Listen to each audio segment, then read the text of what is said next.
जैसा कि हम सब लोग जानते हैं कि हमारे देश की उन्नति युवाओं पर निर्भर करती है। लेकिन अगर मैं आज की बात करूं तो आज एक बहुत भयंकर दत्त ने युवाओं को घेर लिया है, जो देखते ही देखते समाज को खोखला करती हुई जा रही है। रिश्तों में दरारें आ रही है और परिवार टूटकर बिखर रहे हैं और इसे मौत का दूसरा नाम भी कहा जाता है। जी हाँ, मैं बात कर रही हूँ नशे की। अगर मैं इसके कुछ आंकड़ों के बारे में आपको बताऊं कि इसने देश पर कितना बुरा प्रभाव डाला है, परिवारों पर कितना बुरा प्रभाव डाला है, तो आप सुनकर दंग रह जाएंगे, क्योंकि ये आंकड़े जो है वो बढ़ते गए हैं। 2017 से 2019 के बीच लगभग 2300 मौतें नशे की वजह से हुई, जिसमें से 2017 के अंदर 745 मौतें हुई, 2018 के अंदर 875, 2019 के अंदर 704 मौतें नशे के कारण हुई। 2020 के अंदर 9000 के आसपास मामले दर्ज किए गए नशे के।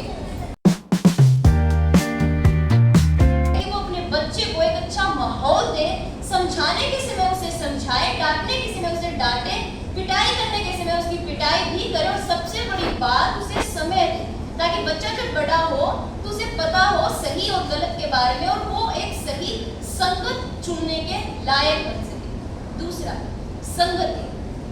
अधिकतर युवाओं से जब पूछा गया कि आपके अंदर नशे जैसी लत कैसे उत्पन्न हुई, तो उन्होंने कहा कि हम एक बहुत अच्छे परिवार से आते थे, हालांकि नशे जैसा नाम हमारी जिंदगी में था ही नहीं। लेकिन एक दिन कुछ दोस्तों ने हमें बुलाया और उन्होंने कहा, यार तूने इसका इस्तेमाल किया है, एक बार इसे पी के तो देख, एक बार चक्के तो देख क्या होता है, और सुन, जैसे तुम अच्छे परिवार से आते हो वैसे मैं भी बहुत अच्छे परिवार से आता हूँ। ऐसा नहीं कि वैसे परिवार से आते हैं, लेकिन जिंदगी का मजा लेने के लिए, जिंदगी को जीने के लिए नए नए अनुभव हमें करने चाहिए। कौन सा हम तुम्हारे माता पिता को बता के आ रहे हैं, एक बार करके तो देखो। और ऐसे करके उन्होंने जबरदस्ती मुझसे वो इस्तेमाल करवाया और देखते ही देखते कब वो मेरी लत में बदल गया मुझे पता भी नहीं चला। इसलिए ये जरूरी है कि हम किन लोगों के बीच रहते हैं वो हमें पता होना चाहिए, क्योंकि उसी से हमारा भविष्य बन भी सकता है और भविष्य बिगड़ भी सकता है। तीसरा, भावनाओं को ना समझा जाना।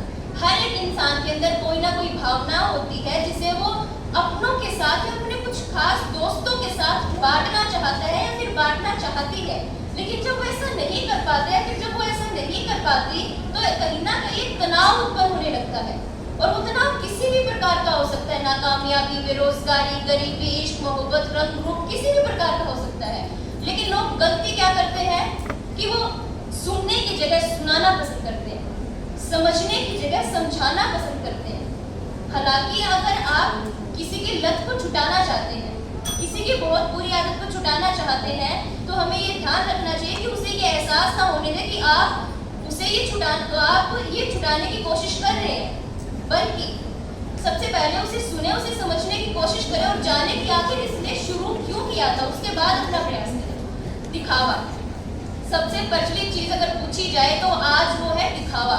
लोग कुछ सेकंडों की वीडियो सोशल मीडिया पर डालने के लिए अपने आप को शराब पीता हुआ दिखाते हैं, सिगरेट पीता हुआ दिखाते हैं, नशा करते हुए दिखाते हैं और फिर उसी हिसाब से उस पर गाने लगाए जाते हैं और ऐसा करके उन्हें मजा आता है और वो ये सोचते हैं कि अगर वो ऐसा करेंगे तो वो बड़े बन जाएंगे, अमीर बन जाएंगे। हालांकि जो हकीकत में अमीर है, बड़े, वो कभी भी इस प्रकार का दिखावा नहीं करते।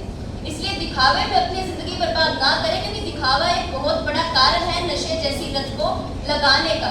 आईने के सामने खड़े होकर हमें खुद को देखना चाहिए, अपनी हकीकत को स्वीकार करें और उसके बाद उस पर काम करें।